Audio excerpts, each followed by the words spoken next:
So here's hoping that this track comes out good today. I'm jumping around in the order I've put out these videos. Anyway, this video today will complement the hand technique exercise workout that I put that was just real simple, right? The idea is that you play a stream of notes, 1 and 2 and 3 and a 4 and 1 and 2 and 3 and a 4 and... So that's the written exercise, and then I think it's 1 and 2 and 3 and a 4. Second time, third time. I believe that's how the exercise goes. Anyway, the idea is how to get this. It's just things seem to work out for faster learning if you're doing it in a series of 4. If you drop the 16ths and on the third beat. Why, I don't know. I've tested this out with a lot of students, and for some reason it works quicker on that one. I have no better explanation for why I do it than that.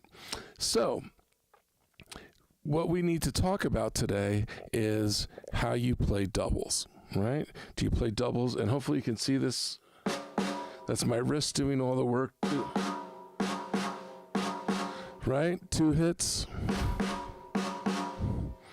But what if I did my double this way? What if I thought of it as the stick drops and I lift it? So I come in level and I let it drop and I lift from the back of the stick and I'll level up here, right? Get the idea? So we're coming in. I'm trying to go as slow-mo as I can. I'm not a good camera person here, but let's see. So the idea is you're coming in, you turn, it hits, the rebound comes up, and you take that rebound and you lift it, right? So you're adding on that rebound by lifting up at the back, you're adding force at the other end of the stick. So it helps even out your volume, right? Because the force that you can generate coming down isn't the same as the force of your lift without really pushing, you know? Anyway, so that's going to look like this. Drop, lift, drop, lift, drop, lift, drop, lift. So a 2-stroke roll would be drop, lift, drop, lift, drop.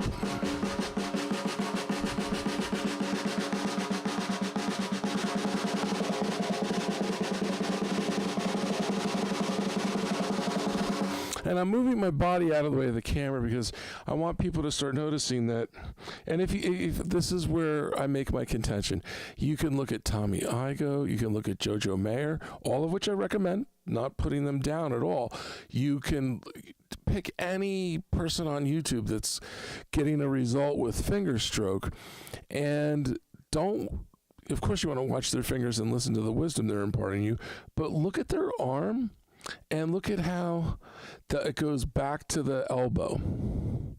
I can't remember now because it's been so long since I looked at it, but Jojo Mayer actually he doesn't say he uses his elbow. He has a different way of talking about it. But if you look at what's going on physiologically with his body and his muscle memory, it's really there's this wave coming from the elbow, and there I've set off people already. I said wave and elbow, and so now we're instantly talking about Mahler technique. You guys can look up Mahler technique. To me, there's just too many proper nouns being used here. So the physics of the situation is that if you lift, you get that second hit, and it becomes too much to try and make the teeny muscles at the end of your fingers control all this. So where do you go? One slight motion from the back of your elbow or from the back of your arm to your elbow can control the whole thing. You put your hands on kind of an autopilot. So this part of my arm watch, I'm sorry I couldn't line this up with a good camera angle to the elbow, but I think you can kind of get the idea of it. There we go. If I turn this way, can we see it better? Let's see.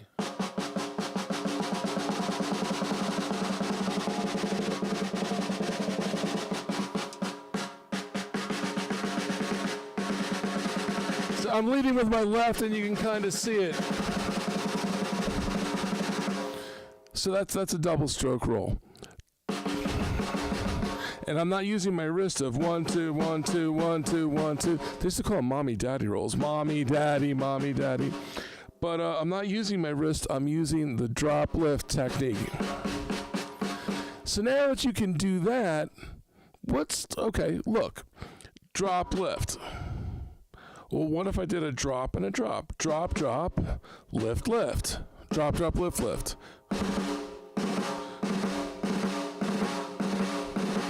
Now, I don't know, depending on who your teacher is, that's a 3-stroke or a 4-stroke rough, right?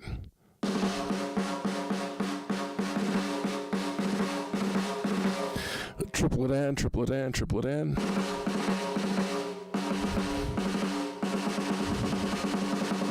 At 16th notes, 1E and a 2E and a 3E and a 4E and triplet form, 1 triplet and, 2 triplet and, 3 triplet and, 4 triplet and, 1 triplet and, 2 right, is for rudiments. Okay, so it sounds, hopefully this sounds very doable. I've had so many teachers try to explain this to me, and the way they tried to explain it to me, I just gave me a headache. So just think of it, drop, drop, lift, lift. So now, let's go back to the opening of the video. We said 1 and 2 and 3 and a 4 and. So I want to keep this idea of drop, right? 1, so I'm not going to let that second hit happen on my regular. So I have 1 and 2 and drop, drop, lift, lift, 4 and drop, drop, drop, drop, drop, drop, lift, lift, drop, drop. Drop, drop, drop, drop, drop, drop, lift, lift, drop, drop. 1 and 2 and 3 and a 4 and 1 and 2 and 1 and 2 and 3 and a 4 and 1 and 2.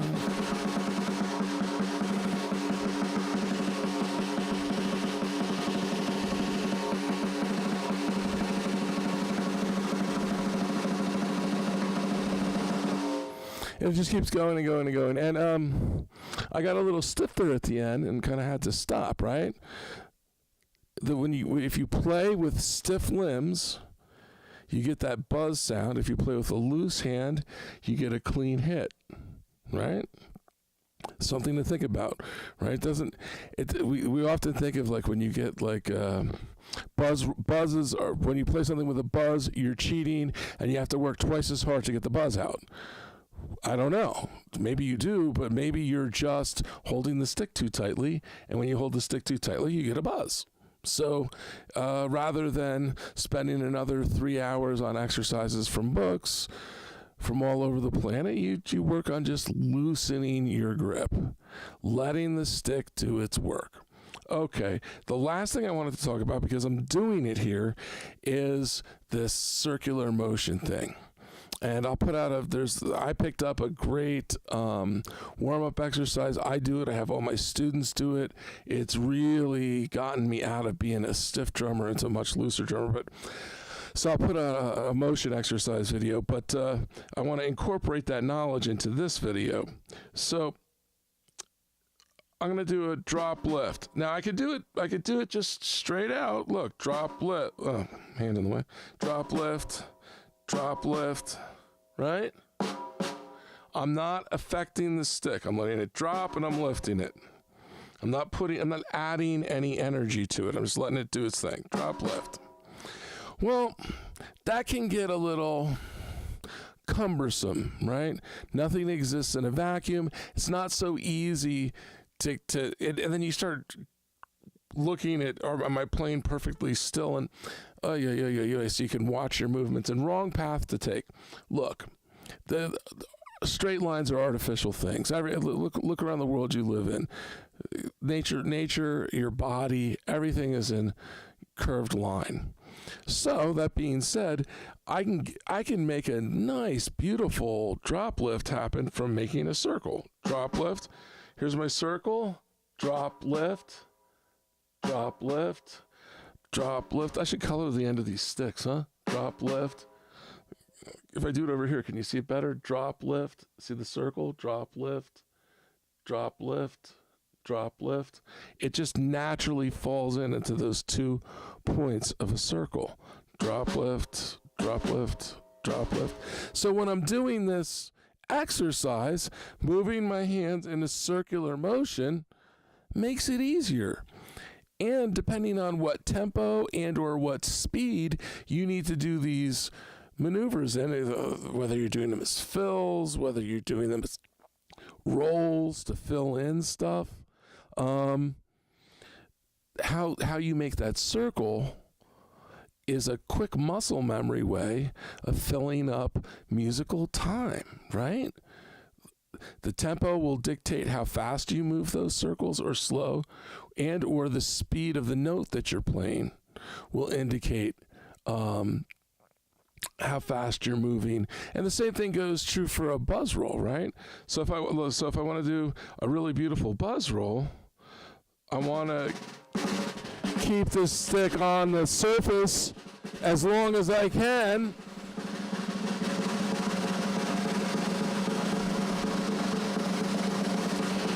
A little choppy there today. Sorry about that. I don't use these much.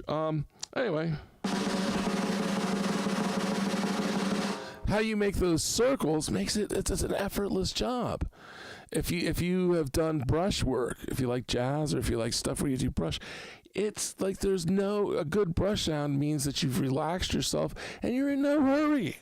You find the place where just enough tension yields the right amount of sound, and then you're swooshing and swooshing and swooshing.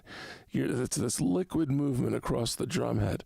So what are we doing to make these rolls and these movements happen? To get our hands playing these faster notes with ease? Liquid movement.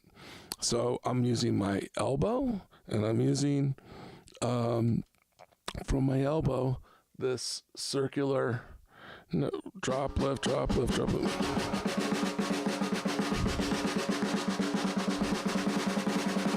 Now that we're talking about circles, I've watched people who have posted on YouTube where they're using like French grip, right? And they're getting these wicked fast, like Buddy Rich kind of rolls, which is a literal up and down, but then they go to start moving around the drum set. Where's it coming from? It's coming from the elbow. So that's how my elbow moves in French grip. You're going to do traditional grip. I'm going like this. I'm digging. Or I'm going like this. I'm sweeping. I have met some people whose primary motion they do is an outward motion. Man, that ain't me. Pulling in is my that's my comfort zone. This outward, boy, is it uncomfortable for me. And I would say 90% of the students I work with, that outward motion is just, you work on it because you need to be able to do it, but it's just like not the thing you really want to do. Our bodies, by I mean the people who love the inward motion. This is more the way it's comfortable for us and easy to pull off these maneuvers with our playing. So I've talked way too much. It's a simple exercise. You could put these doubling up notes wherever you want in a stream of note playing. I just have found through trial and error that when I put the doubling up on the third beat, because I made up exercise sheets, handed it out to some people on the 1. Another group got it on the 2, the 3, the 4. And it's really common to get, teachers like to put the change on the 4th beat in an exercise. I just, through random research, just amongst my people working on this, 3rd beat worked best. So 1 and 2 and 3 E and a 4 and drop, drop, drop, drop, drop, drop, lift, lift, drop, drop, drop, drop, drop, drop, drop.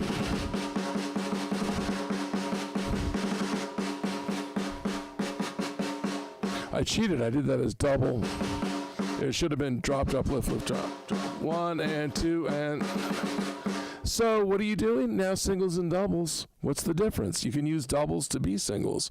You want to play a single stroke roll? Drop.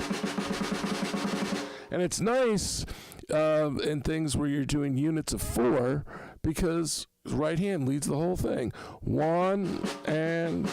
So 1, 2, 3, 4. 1, 2, 3, 4, 1.